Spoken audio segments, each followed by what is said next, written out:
AFR On Demand is brought to you by Breck Golf. Try Beaver Creek today, just 20 minutes from downtown Baton Rouge in the Zachary area. They've got a PGA Tour driving range, a short game practice area, 30 to 40-yard practice shots. It's a great place to chip and putt and practice if you don't have time for a full round. Book your tee time today, golf.breck.org, golf.breck.org. Matt Moscona. I'm very important. After further review. Say it one more time. After further review with Matt Moscona. And here we go. Live from the Raising Cane studio. Let's ride!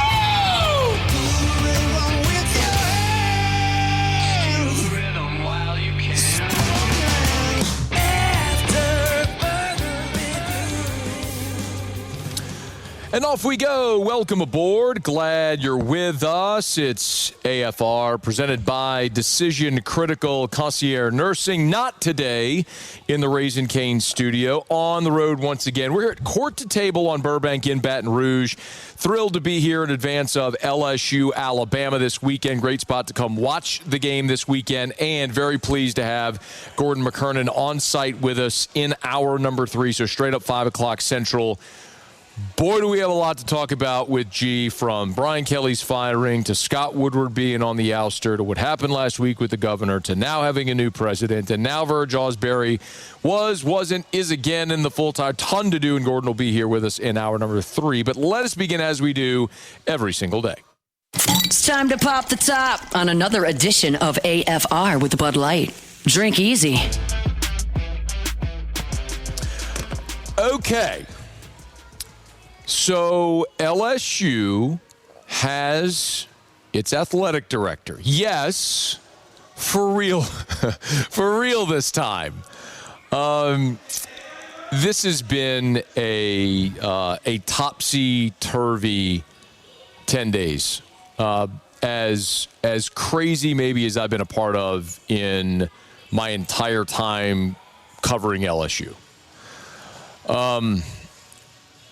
And some of these wounds, quite honestly, have been self-inflicted by LSU. And I think that was absolutely the case here.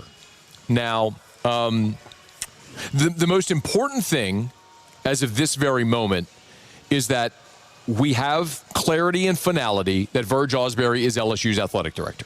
If you go to lsusports.net, they've even removed interim on his bio at lsusports.net. That change was made earlier today. We have a story up at louisianasports.net with quotes from a member of LSU President Wade Roos's staff from the president's office, speaking with the authority to speak on behalf of President Wade Roos. That story's up with quotes. I'll get to that in just a second.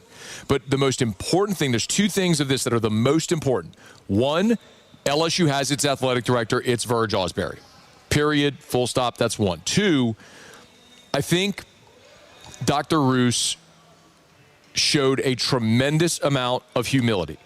And I think in this situation, which I'm going to explain in a second, and I think that's a sign of a good leader, and I'm very encouraged by that. So let me get the quick Cliff's Notes catch-up version in case you've missed any of this. So we know what happened a week ago. After Brian Kelly was fired, the governor put Scott Woodward in the crosshairs. LSU, Scott Woodward, Thursday, mutually agreed to part ways. Friday morning, there's a press conference. 2 members of the board and Verge Ausberry. They install Verge Ausberry as the interim athletic director, with full authority to hire a football coach.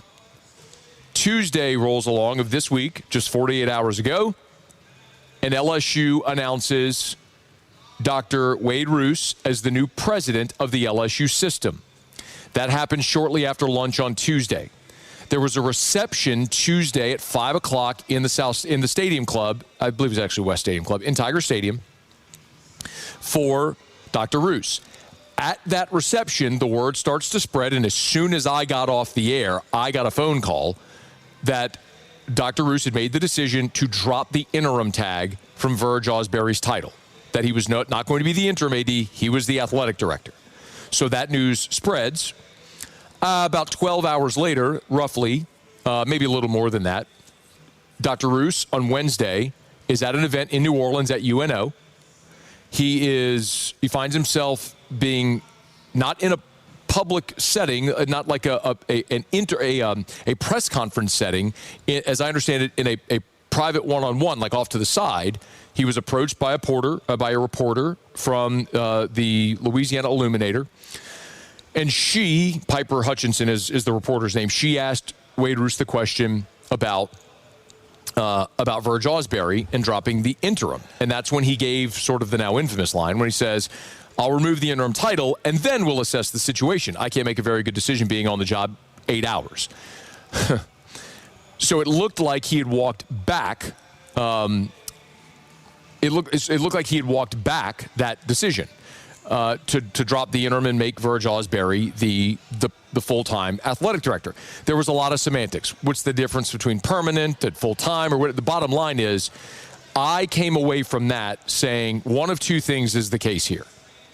Either he is doing what I believe the governor did a week ago, which is play a game of semantics to try to get home a point that feels disingenuous. When everybody knew, I'm not trying to unearth this conversation again, but a week ago, I think we all knew. And it took John Carmouche in that press conference saying point blank that when he said, "Let me be clear, the taxpayers have never paid for a coach and never will." But the governor was trying to force Scott Woodward out. He was using that as a catalyst, as cover to do it. We all knew it was disingenuous. Everyone knew it was disingenuous. And ultimately, he got his way. Fine. I wondered if that was the case, if that's what Dr. Roos was doing, or if he was a guy that, let's just call it what it is. He's been the president of a small school in Louisiana where people don't usually pay attention to what you say. He wasn't prepared for a question, misstepped, and then kind of stepped in it. And it appears as though that's what happened. I had the conversation this morning with the member of with the Office of the President, with his staff, who was speaking on behalf of Dr. Roos. And through that conversation, it became pretty clear to me that this was the direction, like this is what happened. He was in a situation. He did not have staff with him. He was not prepared to answer that question. What he should have done when asked that question on Wednesday was say, no comment, or my office is going to issue a press release soon, or when we officially announce it, I'll have comment then. There's a lot of different ways that he could have deflected or just refused to answer. He didn't, and he made a mistake. And this is the thing that actually gives me, that I'm very impressed. The other part of the quote that I got, so this was the quote that we have at LouisianaSports.net from the source within the president's office. Quote, Verge Ausberry is the athletic director at LSU. By the way, Paul, if you have this and you could pull it up on the screen, please do. Verge Ausberry is the athletic director at LSU, period. There is no intent or desire to play word games with this issue. Athletics needs a stable hand at the helm, and that is Verge Ausberry. Verge is fully empowered to find our next football coach and to run the athletic department. I asked the follow-up to clarify, to say, so what you are saying is that after the football coach is hired, there's not a search then that begins after the football coach for the full-time athletic director, correct? And I was told point blank there would have to be a vacancy in the AD job for there to be a search. There is no vacancy. Verge Ausberry is the athletic director. So the other quote was, Dr. Roos has been consistent that he will demand excellence at LSU across every department for every employee, and each of us will be evaluated based on our performance. And this is the key part. That is the sentiment he intended to convey, but clearly did not communicate it well. I love that line. When he says that is the sentiment he intended to convey, but clearly did not communicate it well. By the way, that quote was approved by Dr. Roos to send through his office to me and us at LouisianaSports.net. And I was told that at some point today there will be an official statement from Dr. Roos today. So I think that's actually going to happen on the Office of the President's social media, Twitter, Facebook, whatever. So that I expect that's going to come at some point this afternoon. But the thing I love so much about that is the humility. Look, I think every human being walking the face of the earth can appreciate, like, sometimes we screw up, man. Sometimes we say things we don't intend to say or we don't communicate it well. I mean, I do it every day here. There are definitely days on this show where I talk all the time and I go, man, I could have worded that better. And people call me on it. I'm like, yeah, you're right. I should have said that better.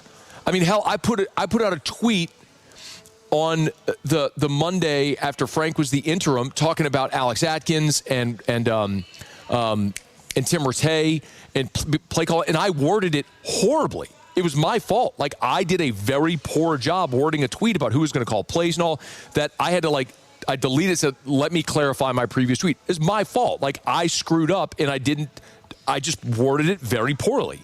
And so the message was miscommunicated. It's my fault. That's what happened here. It sucks for him that it was his first full day. And he had such a misstep. You want to come out the gates blazing and be awesome and you're on fire and you want it to be great and you get your flowers and bouquets after this long search and you're chosen and you're leading this giant LSU system and you want those things. And so, yeah, man, it's embarrassing and it sucks, but the worst thing that he could have done was continue to double down and create more issues. Instead, he said, you know what? I screwed up, man. What I was trying to communicate, I didn't. And Verge is our AD. Let's move forward. And I love that, man. I love that about him. It takes a great degree of humility, and I think that's a great sign of leadership as well, to acknowledge a mistake. And because of that, you can move forward. I was pleasantly surprised today when I put out that story and started reading the comments on Twitter and on my text line and all the different places we put it out there for LouisianaSports.net. The reaction overwhelmingly from you has been, great. All right. Now it's Verge. Let's go. I mean, I think that's all people care about. I said this yesterday, I'll continue to say it. Listen, I love LSU. I went to LSU. I'm an alum. I care very deeply about the school. Yes, I want LSU athletics to be awesome and everything, as we all do. But 99.999% of the people in the state didn't go to LSU, will never go to LSU, and don't care about the school. That's okay. But everybody cares about or is impacted by LSU sports. So when on day one, the president is interjecting himself into AD hire, at the time you're hiring a football coach, he is under a microscope immediately, the likes of which he has never experienced in his career. I don't know everything he's done, but I guarantee ain't nothing he's done put him under a microscope like this. It's a tough lesson to learn. He could be a brilliant guy and an awesome president of the university, and I hope he is. I hope he leads LSU in every facet to great heights. This was a misstep. He owned it. Verge is the AD. Now go hire a football coach, and we can see LSU play Alabama this weekend and move on. All right. A lot more that I want to talk about. As a matter of fact, just minutes ago, as we're starting here on the show, Brian Kelly has released a statement about his time at LSU. So we'll get to that here in a second. Our show Open Every Day is brought to you by Bud Light. Drink easy with the great taste of Bud Light, the official beer of AFR, the official beer of the LSU Tigers, and the official beer of the New Orleans Saints. Come here to Court to Table, where we are today. All the bars are stocked with delicious ice-cold Bud Light. So you can play your pickleball here on any of the courts, or you can just hang out at the bar and watch your favorite game. Make sure you're drinking plenty of delicious ice-cold Bud Light, the official beer of AFR and the official beer of the LSU Tigers. All right, y'all, it's After Further Review. Thursday shows are presented by Decision Critical Concierge Nursing in Baton Rouge. Not only in Baton Rouge, all over the state of Louisiana. I got to start correcting myself on that. We will get to our Fantasy Blitz in about 30 minutes from right now. If you got fantasy football questions, get them in. You can email me, tweet me, or text me. 225-396-4400, 396-4400. Lots of ways you can get your questions in. And we will head to Tuscaloosa. We'll talk to Nick Kelly in 45 minutes to get the Bama side preview of LSU and Alabama this weekend. That's all coming up. Stay with us here on AFR from Court to Table. After further review. AFR is brought to you by Clegg's Nursery with 4 locations in the greater Baton Rouge area. Seaganeer Airline, LA16 in Denham, Mid-City on Donmore, and the Garden Center on Greenwell Springs. Tell you every day to buy local and shop local over at Clegg's Nursery. Hey, look, it is a great time. Now is the time to just plant something. Thanksgiving will be here in about 3 weeks. Christmas is right around the corner. Make sure for these holidays that your home and the exterior of your home, both those flower beds, the patio pots, they are popping with beautiful fall colors, all those fall bedding plants and flowers, and there's no better place to get the best selection than Clegg's Nursery. Any of the 4 locations, you can get by and see them, and right now is an amazing time to get those trees and shrubs in the ground because they love this cold weather. So buy local, shop local, and tell them Matt sent you into Clegg's Nursery. After further review with Matt Moscona, presented by Decision Critical Concierge Nursing. Healthcare for your lifestyle. Learn more at decisioncriticalvr.com.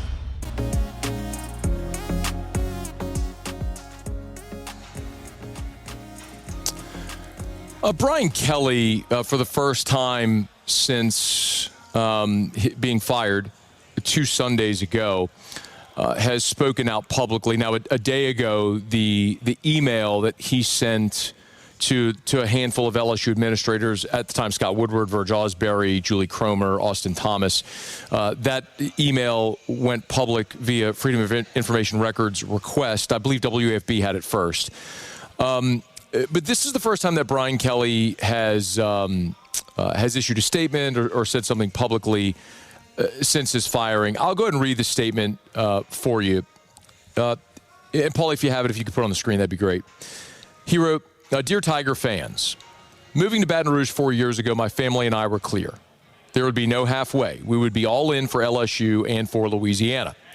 This journey began with great expectations, with my own vision of how to get there. Sometimes the journey does not end the way we hope. But when I think of our time together, I will remember and appreciate what we did accomplish, all the exceptional student athletes I had the privilege to coach. A Heisman Trophy winner and more than a dozen Tigers playing on Sundays. 39 players earning SEC Academic Honor Roll honors in 2024 alone. My daughter and son earning advanced degrees from LSU, and a third who began his career working at the university. The roar of Death Valley when we beat Alabama. The losses will always hurt, but I will remember all of the wins. I don't need to tell any of you how special Saturday nights in Tiger Stadium are. I'm honored to have worn the purple and gold and been a part of it. As everyone heads on their way to see the Tigers play, I wish Coach Wilson, the coaches, and our players the best this weekend. I know they will do their best for themselves and for LSU. We will be watching and cheering for you. The journey may have ended, but it's a journey that will stay with me but it's a journey that will stay with me and my family forever. Go Tigers, Brian Kelly." Very, very nicely done. Very appropriately done. I know I've said this, and maybe it's at the risk of being redundant here, but I do want to say it again. And it's interesting because I was doing an interview today on a 3-man front on Jocks FM, and they asked me sort of about Brian Kelly and what went wrong. And I know time will tell, and ultimately, we'll have plenty of opportunity in the days, weeks, months, years to litigate this, and narratives will be formed and believed a certain way. And sometimes I think when time passes, you're able to remember the good things. Like if I just think about Jerry DiNardo, for example, we can certainly look at DiNardo's tenure and how it ended.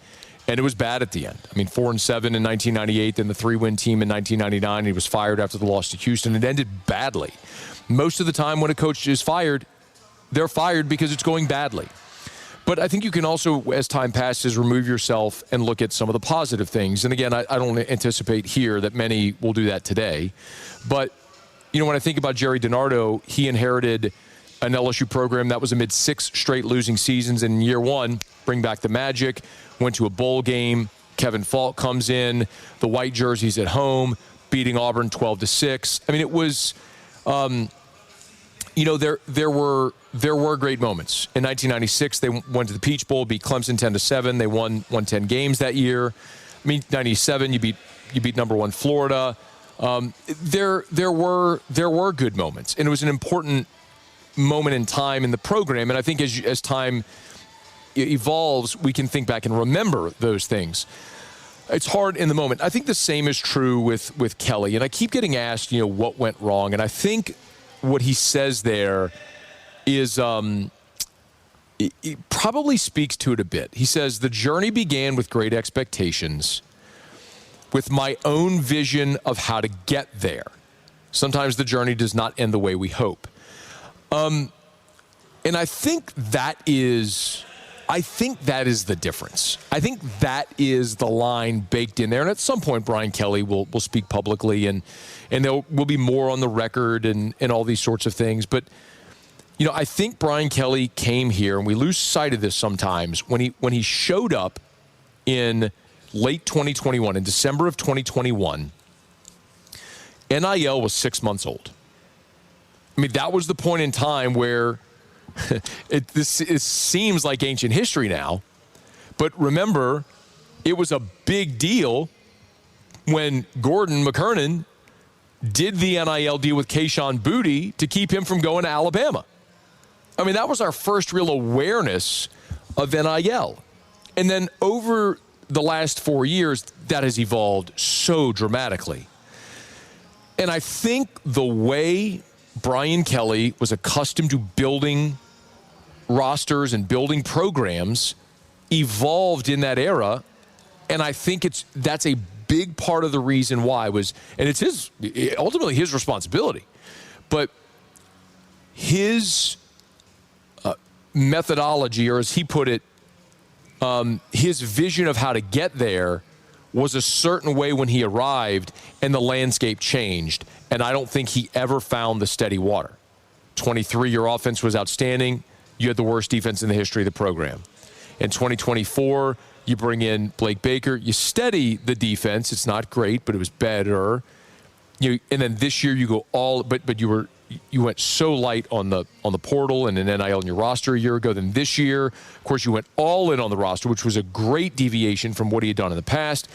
And I guess it was just these, think of it like a seesaw, right? It's this seesaw that keeps going up and down. What you're trying to do is find balance and get that seesaw to even out. And he just never was able to get that to even out to where they were consistent. The way he would often say it is play complementary football.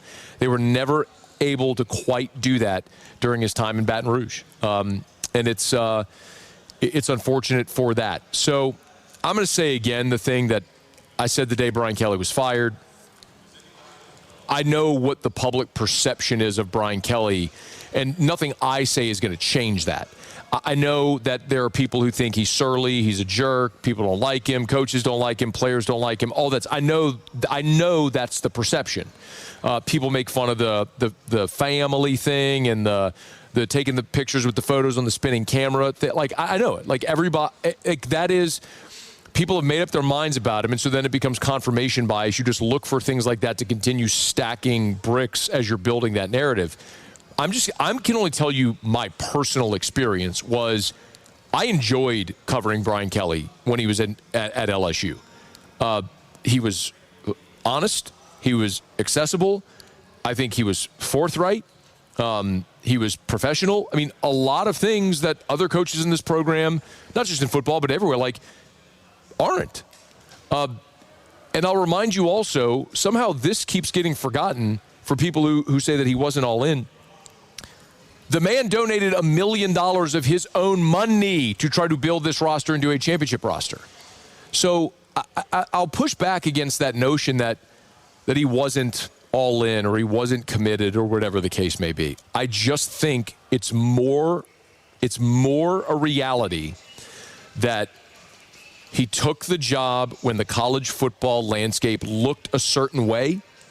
And during his 4 seasons in Baton Rouge, the entire landscape of college football evolved into something different, something with which he was unfamiliar, and something of which a lot of coaches who have done things a certain way for a long time have struggled to adapt to, like Dabo Swinney and Mike Gundy and Nick Saban, who's on the way out, and who's out of coaching.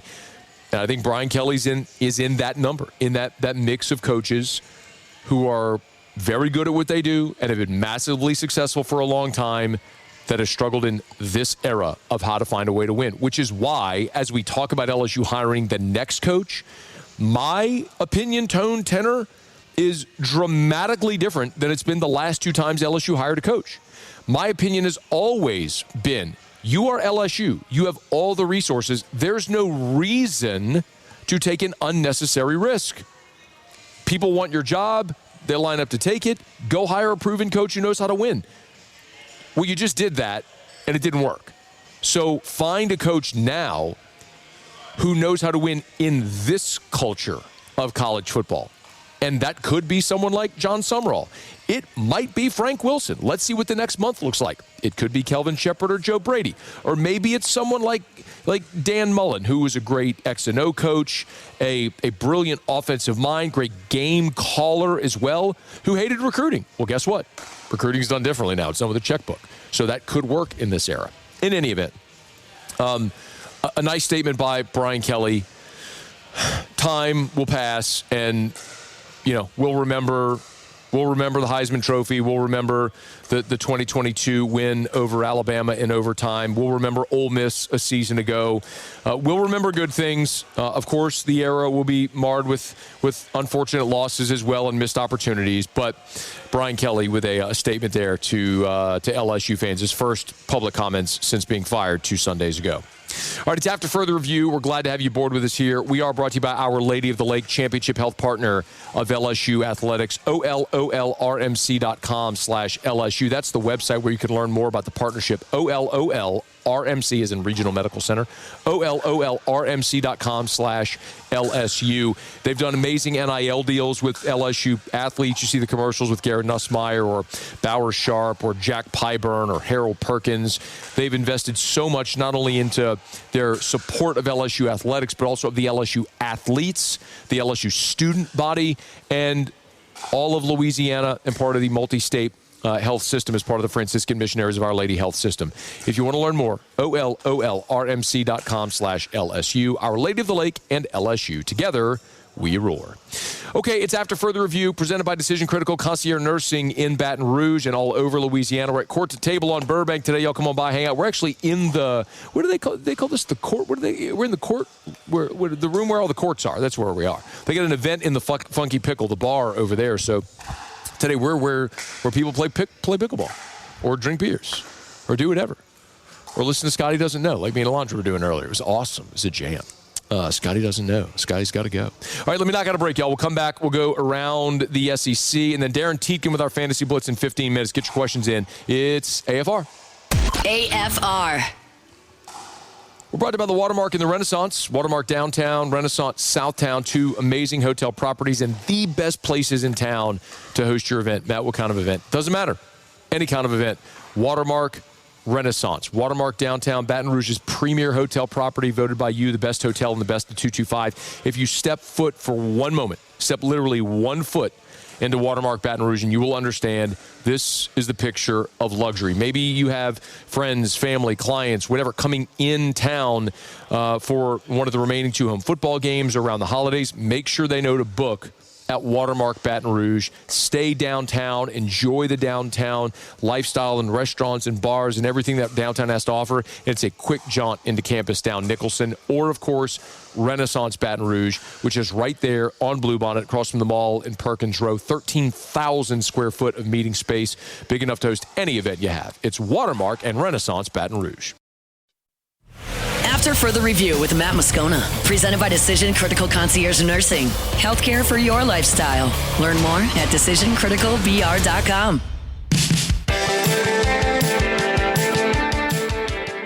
So LSU with an impressive performance tonight as the final seconds roll off the clock. Horn sounds, and this one's in the books. The Tigers moved to 1-0 on the early season, and they hand Coach Matt McMahon his 200th career victory with a 96-60 win. Great way to start the season. As I've told you going in, love our team. A lot of fun to coach. For having so many new guys, it's impressive to see how connected they are here early in the season. But I think you saw the unselfishness on the offensive end of the floor, the efficiency there. And then defensively, I thought we were really active. I was disappointed in the 9 offensive rebounds we gave up the first 9 minutes of the game. But we got that cleaned up, and I was able to build our lead and get a good win here on opening night. Matt McMahon, after LSU beat Tarleton State 96-60. You know why you should not be in any way optimistic about this team after that game? A year ago on opening night, LSU beat ULM 95-60. Almost an identical score. LSU last year started in the pre-conference, 11-2. Their only losses were at Pitt and SMU. They had the impressive triple overtime win over UCF. They won at Kansas State.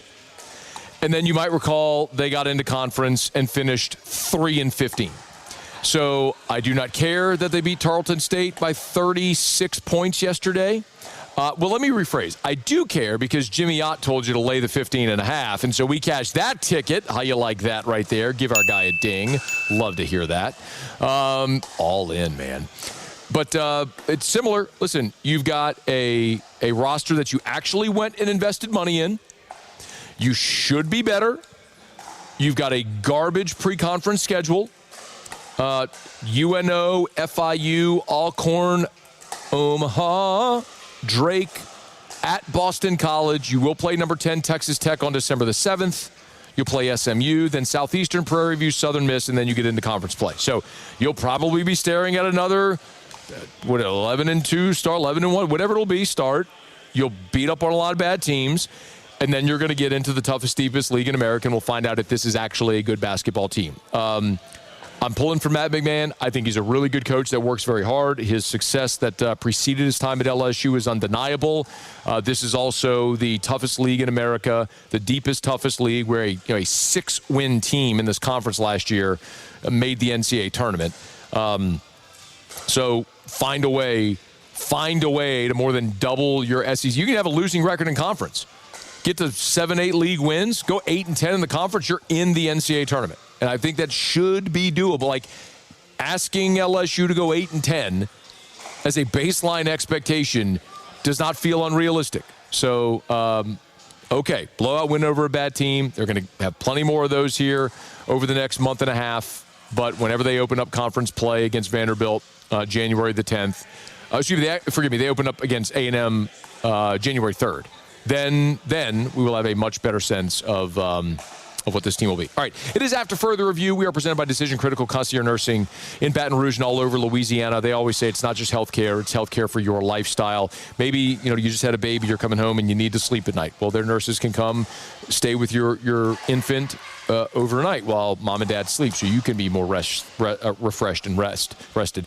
Maybe it's end-of-life care.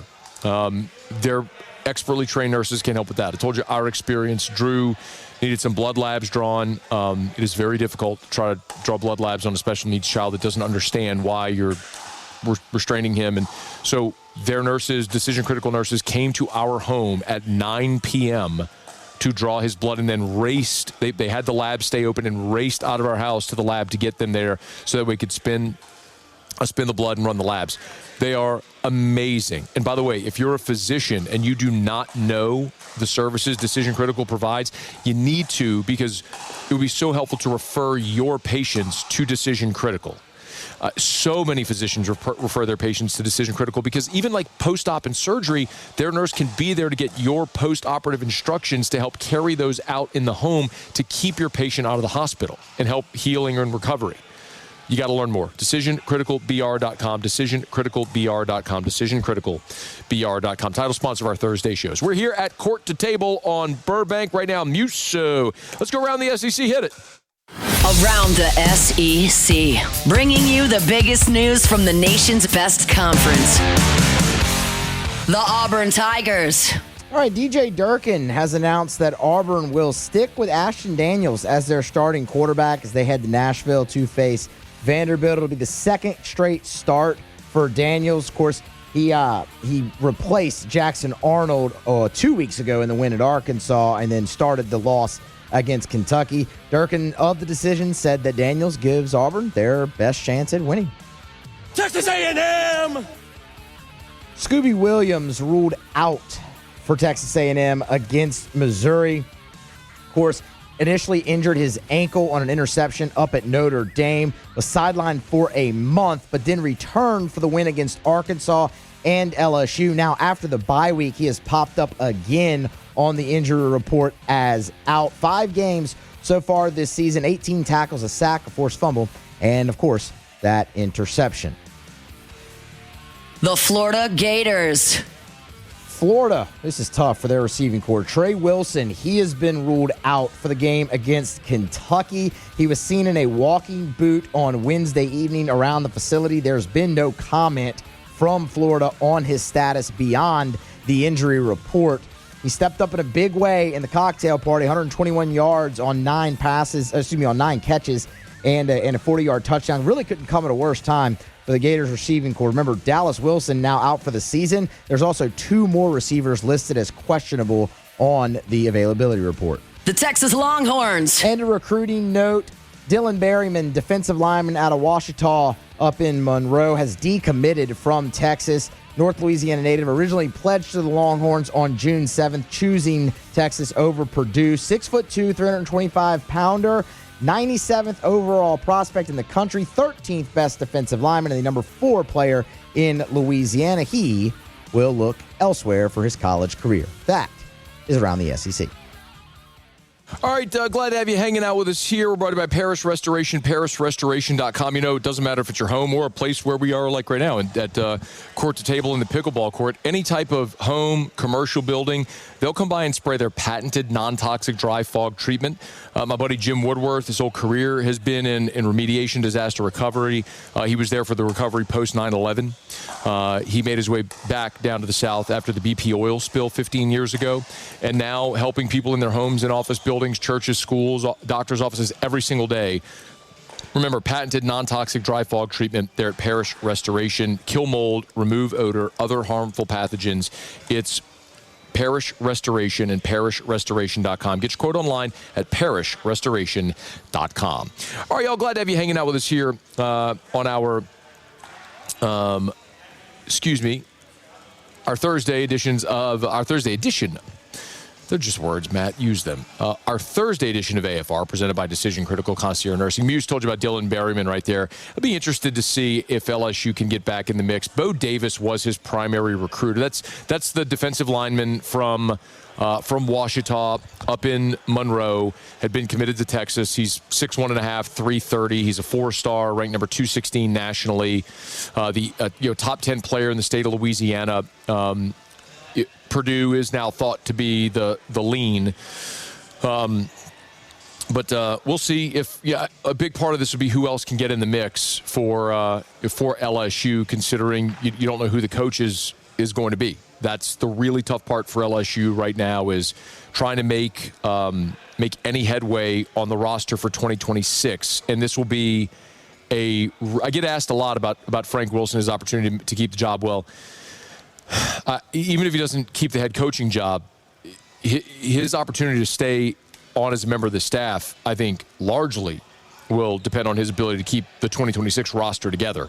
And so far, an amazing job that, the 15-day portal window that opens when a coach is fired, LSU has not had a single player enter the portal, which I think is a major testament to the job Frank Wilson does and the buy-in he has from the current roster. Of course, you expect attrition along the way, but he's done a great job so far. All right, it's After Further Review, presented by Decision Critical. We're here at Court to Table on Burbank in Baton Rouge. Let me knock out a quick break. Our Fantasy Blitz is next. Get your questions in here on a Thursday edition of AFR. AFR. AFR is brought to you by Duplessis Builders, DuplessisBuilders.net, DuplessisBuilders.net. My buddy Derek Duplessis over at Duplessis Builders, man, they do an amazing job. And they have an option for everyone. It's so exciting. If you're thinking about building a pool or an outdoor kitchen, you might think, I can't afford that. Now, look, don't misunderstand. Duplessis Builders can do the gigantic, beautiful resort-style custom pool and outdoor kitchen. Go look at their Instagram, look at their website. It's incredible, the type of stuff and projects that they build and complete. But they also have a model, an option, and a price point for any budget, starting at $49,000 for your own custom pool. You can pick out the pool. There's 11 different pool designs where, boom, ready-made. You can pick it out at their website right now. Check it out if you're interested. DuplessisBuilders.net. Same for their outdoor kitchens as well. Again, online at DuplessisBuilders.net, DuplessisBuilders.net, DuplessisBuilders.net. After Further Review with Matt Moscona, presented by Decision Critical Concierge Nursing. Healthcare for your lifestyle. Learn more at DecisionCriticalVR.com. After After further review, this is the Fantasy Football Blitz. Do you know who I am? Powered by whotostart.net. Who the hell are you? Whotostart.net. The Fantasy Football Blitz. Who the bitten? This is the Fantasy Football Blitz. Powered by whotostart.net. Who are you? All right, let's get it. Wrapping up hour number 1, presented by Decision Critical. We're here at Court to Table. Darren Tietkin joins us, whotostart.net. How are you, dude? Good. You know, after all these years, that intro music still pumps me up. It still does, man. I think we've had the same intro literally for 15 years. But why change it if it's working? Hey, let's look at tonight. How about the Broncos and Sean Payton? They welcome in they welcome in the Raiders on Thursday Night Football. Who are we keeping an eye on? Well, I mean, this on paper you think it's going to be an ugly game, but these rivalry games usually result in some decent outings for both teams, especially for fantasy. So we're looking at a couple things. First, for Denver, what they're doing at running back. RJ Harvey's been kind of the touchdown getter for you, but really thinking he's kind of fool's gold because J.K. Dobbins is still there and gets the bulk of the carries. So if you're looking for a running back, we'd probably prefer Dobbins based on volume. On the other side, for the Raiders, no more Jacoby Myers, so it's going to be the Brock Bowers show. And we'll see if Ashton Bianchi, the rookie running back for the Raiders, can get on track with this game against the tough Broncos defense. Cincinnati, Dallas, Tennessee, and Kansas City all on bye this week. So who are some sleepers that we're keeping an eye on if there's folks looking for a few pickups? Not necessarily deep sleepers, but guys that we think might outperform their usual scoring. First being Woody Marks, the running back for the Texans. Looks like C.J. Stroud's going to sit this one out with a concussion, so they're going to probably lean on the run game a little bit more, and it looks like Nick Chubb might be out as well. So Woody Marks could see a heavy workload against a Jacksonville defense that could be run on. So Woody Marks is our first guy. And then Khalil Shakir, the wide receiver for the Buffalo Bills, playing against Miami. Miami is just in shambles, especially their secondary. So this seems like a kind of game where Khalil Shakir would get either a ton of targets and catches, or possibly a touchdown, or possibly both. All right, we'll get to your questions for Darren before you set your roster. Check with whotostart.net, whotostart.net.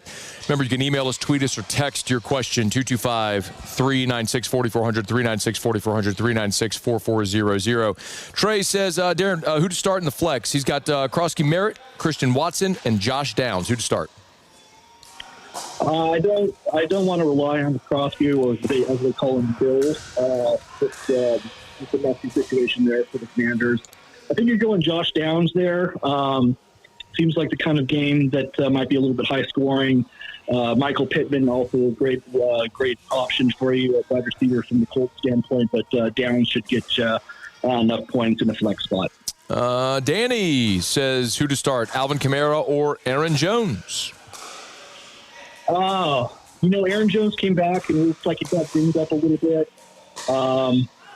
And he's sharing carries with Jordan Mason. So I think Kamara, obviously, has been a down year for him and the whole Saints organization in terms of scoring fantasy points. But I think Kamara might be the safer bet there.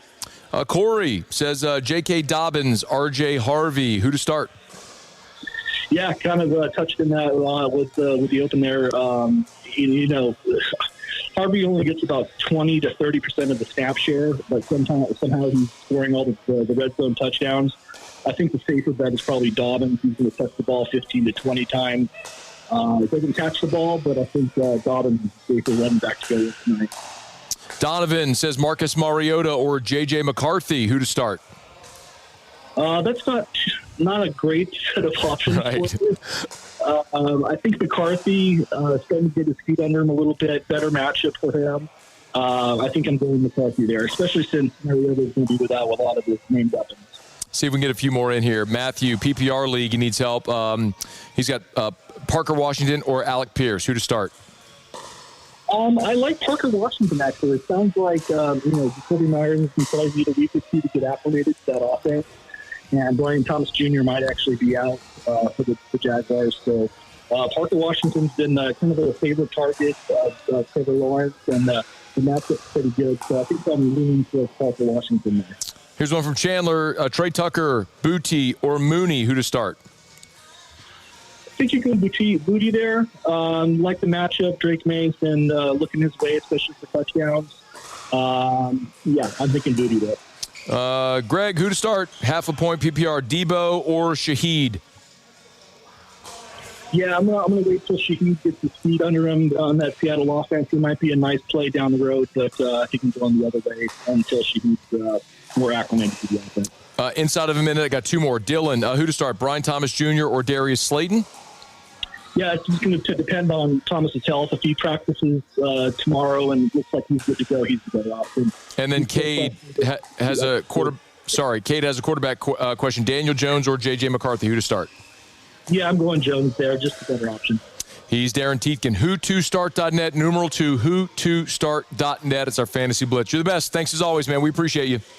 Of course, thanks. All right, be well. It is After Further Review. Thursday shows brought to you by Decision Critical Concierge Nursing. We're here at Court to Table on Burbank, hour number 2 after Sports Center. AFR. Love telling you about our friends over at First South Farm Credit. FirstSouthLand.com. FirstSouthLand.com. If you're thinking of buying land, your first call should be to First South Farm Credit. It doesn't matter for what purpose you're buying land. If it's to build your family's dream home, if it's a recreational property, hunting, whatever it may be. Maybe you're in agriculture. I mean, let's be honest. If you're in agriculture, you know about First South Farm Credit. They've been helping farmers buy land for more than 100 years now, since 1916, through economic upticks and downturns, through natural disasters, through, pretty much anything you can imagine that's happened over the last 110 years. But First South Farm Credit has been there. If you want to learn more, your first call to First South Farm Credit, start at the website, FirstSouthLand.com. FirstSouthLand.com. Get all the info there at the website. So explore that rural lifestyle. FirstSouthLand.com for First South Farm Credit.